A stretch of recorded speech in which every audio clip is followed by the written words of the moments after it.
Hello everyone. Today I will be talking to you about issues with enabling Azure NetApp Files hide snapshot path feature on NFS volume. Consider this scenario. The security team wants to harden its security posture.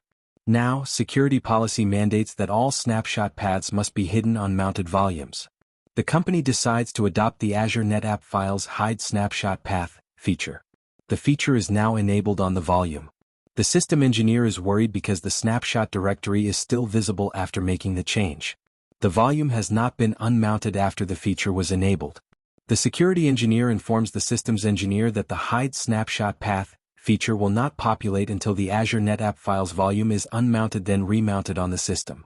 The systems engineer then goes back to the system where the volume is mounted to carry out steps. Now that the systems engineer is back on the system, first step was to verify the snapshot directory was still visible by running ls-a on the system. The snapshot directory was still visible. Next step was to cd out volume directory and run the unmount command.